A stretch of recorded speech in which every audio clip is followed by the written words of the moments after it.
వకీలు గారు, అయ్యా, నేను చెప్పేది అక్షరం పొల్లు పోకుండా విల్లు రాయండి. రత్నగిరి సంస్థానాధీశులు మా రుద్రమనేని వంశం మూల పురుషులు రుద్రమనేని పాపారాయుడు గారి నుండి మొదలుకొని ఆయన కుమారుడు రామరాయుడు గారు, ఆయన కుమారుడు గణపతి రాయుడు గారు, ఆయన కుమారుడైన మా హయాం వరకు వివిధ సందర్భాల్లో జరిపిన దాన ధర్మాల అనంతరం మిగిలిన జమీ ఆస్తులు 1000 ఎకరాల మాగాణి, అందులో సగం నా తోడపుట్టిన నా చెల్లెలు జగదాంబకు పసుపు కుంకుమలుగా ఇస్తున్నాను. కన్న కూతురికి కూడా ఇలా పంపకం చేసిన వాళ్ళను మేము చూడలేదు రాయుడు గారు. ఇక మిగిలిన దానిలో 100 ఎకరాలు తరతరాలుగా మా వంశానికి ప్రేమాభిమానాలతో విశ్వాసంతో వెలకట్టలేని సేవలు చేస్తున్న మా శేషయ్య కుటుంబానికి. అయ్యా, ఆస్తిలో మాకు పంపకం ఏంటయ్యా? లేదు శేషయ్య, మేము మా చెల్లెలకిచ్చి పంపినట్టే రేపు నువ్వు నీ కూతురికిచ్చి పంపాలి. రాయుడు గారు, పండగొచ్చినా పబ్బం వచ్చినా ఊరితో పాటు చుట్టుపక్కల గుళ్ళు గోపురాలు మీ వైపే చూస్తూ ఉంటాయి. మరి ముందు ముందు ఆ వైభవం చూస్తామంటారా?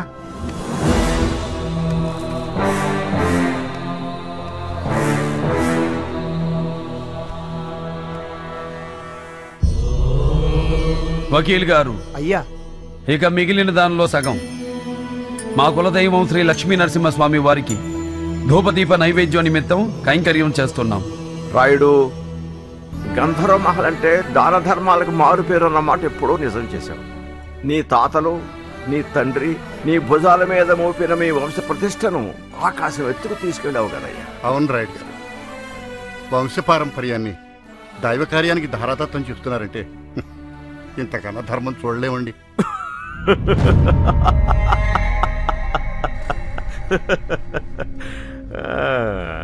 ఏంటలా చూస్తున్నారు? ధర్మం, న్యాయం అని ఏవేవో పెద్ద పెద్ద మాటలు వినపడుతుంటే నవ్వొస్తోంది. కూతురంట, చెల్లంట, చేలో చెరిసగమంట. మరి చేలో ఉన్న వాట ఇంట్లో లేదెందుకో? ఇదా ధర్మం? తోడబుట్టిన తనకు ఈ ఇంట్లో ఉండే హక్కు లేదా? నేను ఏ గుడిసెలో ఉంటే అక్కడే ఉండాలా? ఇదా న్యాయం? రే భూపతి, ఇంతిచ్చా కూడా ఏంటిరా మాటలు? మతుండే మాట్లాడుతున్నావా? శేషయ్య, జగదాంబ భూపతి ఇక్కడే ఉంటారు. ఏర్పాట్లు చూడు. ఇల్లరికమా? చచ్చా, అలా ఎందుకు అనుకుంటున్నావు భూపతి? నేను కాదు, ఊరనుకుంటుంది. ఫణీంద్ర భూపతికి గతి లేక గంధర్వ మహల్లో అడుక్కు తింటున్నాడంటారు. తప్పు బాబు, మీరలా మాట్లాడకూడదు.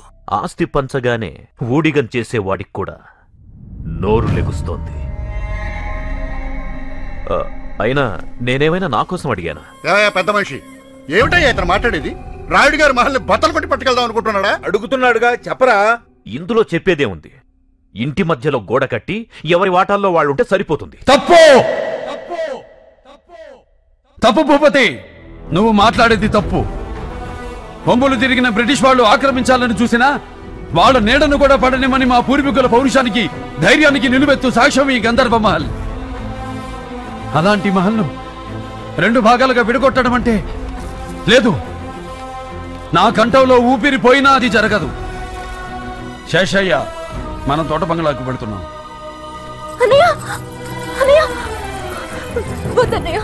మీరు వెళ్ళొద్దన్నయ్య. మీ అన్నయ్య ఏం చేసినా నీ మంచి కోసమేగా. నీ సుఖం కంటే మాకేం కావాలి? నువ్వేంటి ఆడపడుచువి. ఇక్కడ నువ్వుంటే ఒకటి, మేముంటే ఒకటా చెప్పు. మీరు వెళ్తే నా మీద ఒట్టే అన్నయ్య. తప్పమ్మా. ఏమిటిది? నీ పాదాలు కందిపోతాయని చిన్నప్పటి నుంచి ఎత్తుకుని ఈ గుండెల మీద పెంచానమ్మా నేను. నీ నడక కూడా నా కాళ్ళతో నడిచానని ఈ మహల్ నా మీద అలిగినట్టుందమ్మా. అందుకే వెళ్ళిపోమంటుంది. అయినా నేనెక్కడికి వెళ్తానమ్మా? నువ్వు పిలిస్తే కళ్ళు మూసి తెరిచేలోపు నీ ముందుంటాను. వస్తానమ్మా.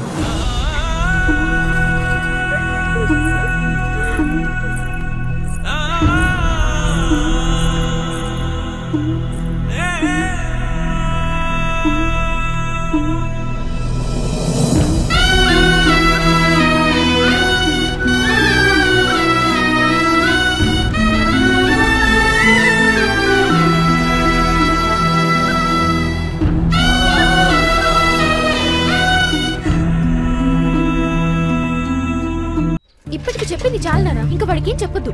నాన్నగారి ఆత్మ ఇంట్లో ఉన్న ఎవరికి హాని చేయదని ఊరందరికీ తెలిసిన విషయమేగా. కానీ తాతగారి ఆత్మ తన్ని చిత్తకొట్టిందని బయట చెప్తే అక్క పెళ్లి ఆగిపోతుంది.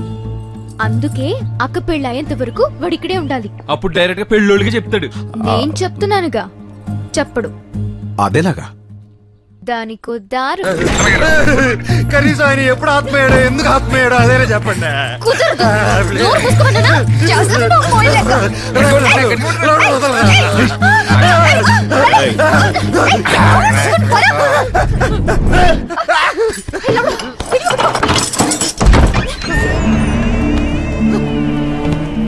నాకు ఇప్పుడు అర్థమైంది. నన్ను గదిలో పెట్టి తానే చెప్పేస్తున్నారు. ప్లీజ్.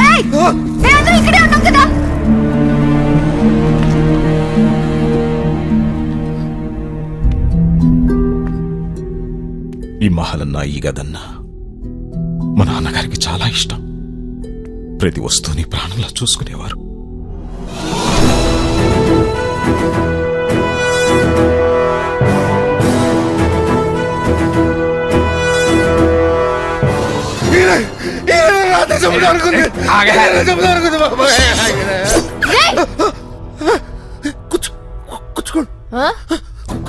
నడురా, నడు. ఆయన మీద ప్రమాణం చెయ్యి. ఏంటిది ప్రమాణమా? ఈయన మీద చెయ్యి. ఇదేమైనా న్యాయంగా ఉందండి? ఎవరైనా అమ్మ మీద దేవుడి మీద ఒట్టేయబట్టారు, ఆత్మ మీద ఒట్టేయడం ఏంటంటే? నేను చెప్పింది చెప్పరా. విశాల పెళ్ళయ్యే వరకు, విశాల పెళ్ళయ్యే వరకు ఈ ఇంటి కాంపౌండ్ దాటను. ఈ ఇంటి కాంపౌండ్ దాటను. మగ పెళ్లి వారికి మీరు ఆత్మగా ఉన్నారని నా నోటితో చెప్పను. ఇదే నా ప్రమాణం. చెప్పును. ఇదే నా ప్రమాణం. మహల్ మొత్తం మళ్ళీ కలకలలాడుతూ ఉండాలి. ఎలాగో పెళ్లివారు కూడా వస్తున్నారు. ఆ ఏర్పాట్లన్నీ చూసుకో. మనుషులు నేను పురమాయిస్తాను కదండి. ఏ అక్కర్లేదు. ఇంటి పనులు పెళ్లి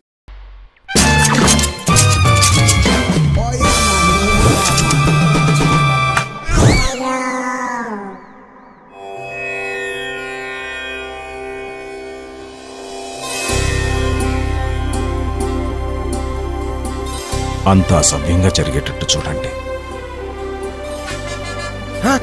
అన్నయ్య పెళ్ళిళ్ళు వచ్చినట్టున్నారు. దా రిసీవ్ చేసుకుందాం. నిన్ను వాణ్ణి చూసుకోమంటే వాడు నిన్ను చూసుకుంటున్నాడేంట్రా?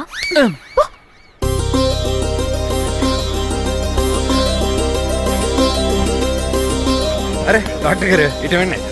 అందరికీ నమస్కారం.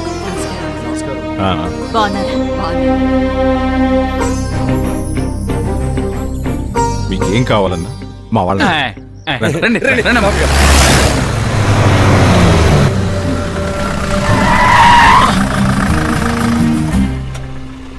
నల్ల పిల్లన్నా అపశకునమని. శకునం కాదురా, నువ్వే చంపేసేటట్టున్నావు.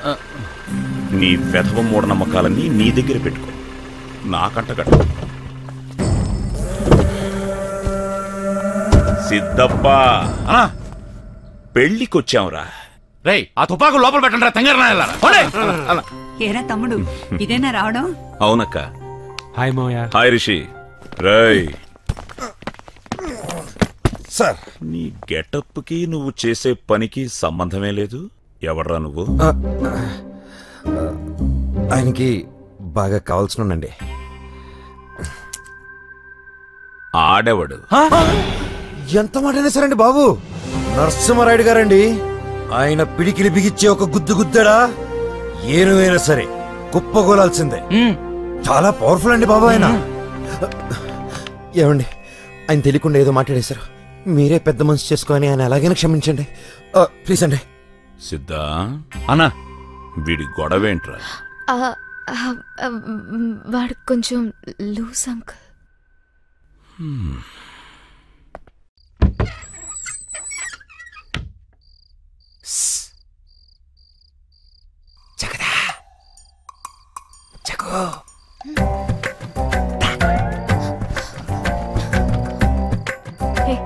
ఈ టైం రా. నీకు నీకు ఒక విషయం చెప్పాలి. పొద్దునే చెప్దు గాని పో. కాదు, ఇప్పుడే చెప్పాలి. సరే చెప్పు. చెప్పడానికి కొంచెం సిగ్గుగాను, ఓ మోస్తరు భయంగానూ ఉంది. అర్ధరాత్రి ఏంటి ఆడపిల్లలతో మాటలు? పిల్లలకి విషయం తెలిస్తే పెళ్ళి అయిపోతుంది. నా పెళ్ళి ఆపడానికి పుట్టినట్టున్నాడు. లగేజ్ పారిపోవటానికి ట్రై చేస్తున్నావా? ట్రై చేసా కానీ పనోల.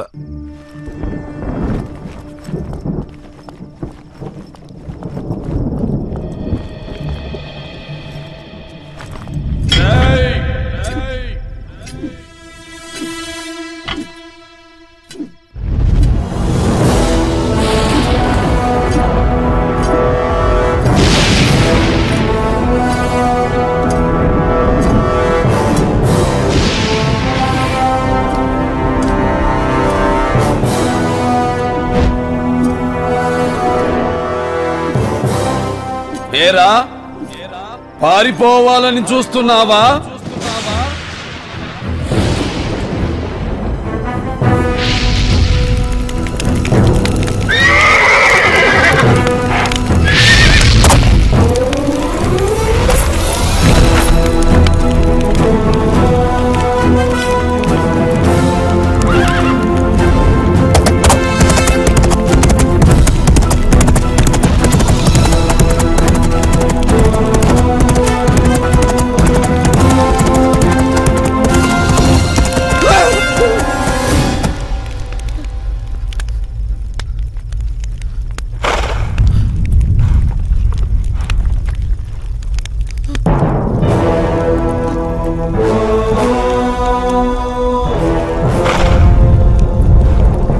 ఏరా, నా మీద ప్రమాణం చేసి మాట తప్పుతావురా?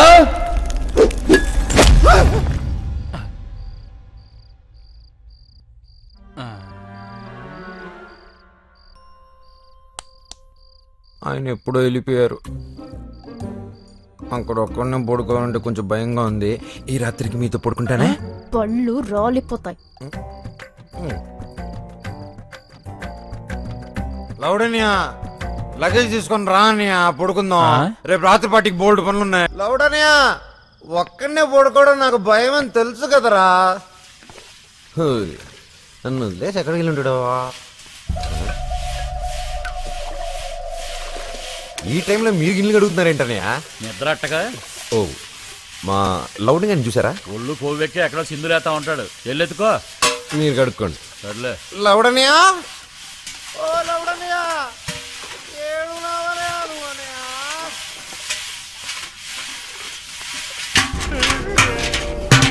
జన్న మీద ఈగ వాళ్తేనే తరిమి తరిమి కొడతాంరా. అలాంటిది అన్నతో ఎకసెకలాడితే సజీవ సమాధి. రేయ్, పూర్తాడ్రాయన్ని బయటికి తీయండిరా.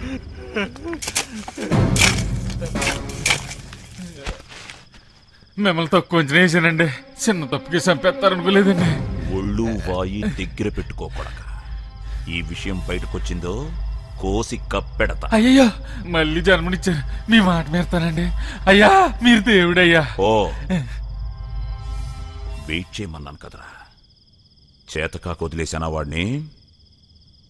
ముందు మనకి పెళ్లి ముఖ్యంరా.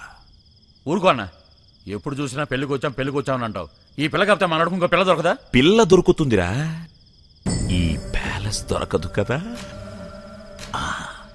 ఫ్యూచర్లో ఈ ఏరియా మొత్తం టూరిస్ట్ స్పాట్గా మారబోతోందిరా. ఈ ప్యాలెస్ అమ్మరని తెలిసే పెళ్లి కుదిర్చాను. అందుకే రాజ్ గ్రూప్తో 40 కోట్లకు డీల్ సెట్ చేశాను. పిచ్చి సిద్ధా, ఇదిరా స్కెచ్. ఇక చూడన్నా, పెళ్లి పనులు ఎలా చకచకా చేసేస్తాం.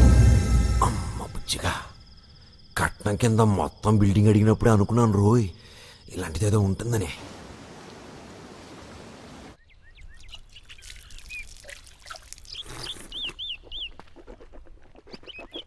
ఏం బుజ్జిగారు, బిల్డింగ్ వైపు పదే పదే చూస్తున్నారు? మీరేం డౌట్ పడకండి, ఈ బిల్డింగ్ మీద అప్పులు తాకట్లు ఏమీ లేవు.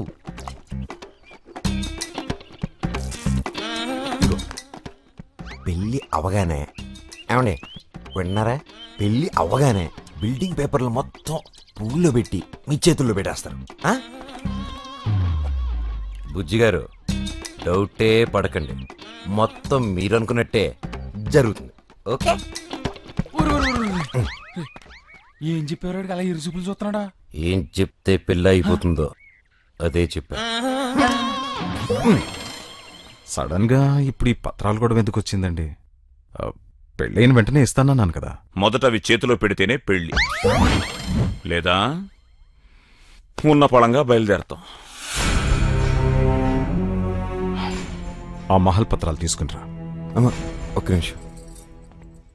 ఏమండి ఈ టైంలో ఇవన్నీ మాట్లాడడం మంచిది కాదండి. పత్రాల గురించి పెళ్ళయ్యకి మాట్లాడదాం. బుజ్జిగారు ఈ టైంలో ఇలాంటి పేచీలు పెట్టకండి, పెళ్ళి అయిపోతుందండి. ఈ పత్రాలు గొడవలు ఆ ఫోటోలో ఉన్న పెద్ద నచ్చవండి. బా నీ ఎందుకు చెప్తున్నాను అర్థం చేసుకోండి. వీళ్ళ తరపున నేను కాలు పట్టుకుంటాను. ప్లీజ్ అండి, ప్లీజ్ అండి. పనోడివి పనోడ్లా ఉండు. వెళ్ళ బయటికి పో. అయ్యో అలా కాదండి, నా మాట ఒక్కసారి వినండి సార్, ప్లీజ్ సార్.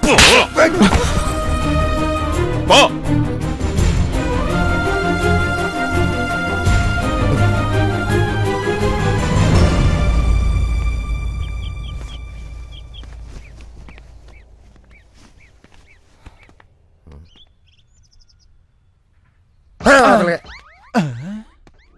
వెళ్ళొస్తామండి. మంచిది.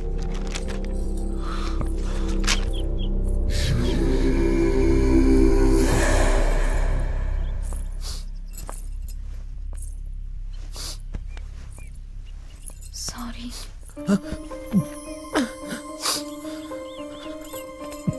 మధ్యలో నువ్వు చెంప దెబ్బతిన్నా. నీకోసమే. వాడు నాకు మీకు ఏ సంబంధం అని అడిగాడు. ఎంత బాధేసిందో తెలుసా? గట్టిగా అరుద్దాం అనుకున్నా. అదే జగదిని ప్రేమిస్తున్నాను, తన్నే పెళ్లి చేసుకుంటానని చెప్తామనుకున్నా.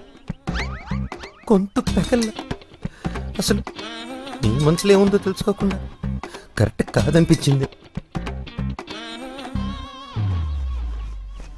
సర్లే ఆ టాపిక్ వదిలే. అయినా నేను నా కోసం చంప దెబ్బతిన్నా, పెళ్ళి ఆగుర్దనే కదా. రిస్క్ చేసి మరీ బుజ్జిగాడికి ఇండైరెక్ట్ గా చెప్పాను, వినలా. మనమేం చేస్తాం? ఎలా జరగాలనుంటే అలాగే జరుగుతుంది. సరే నువ్వు లోపలికి వెళ్ళు. ఏ బాధ వచ్చినా మగాలే పట్టం మా ఇంట్లో అలవాటు.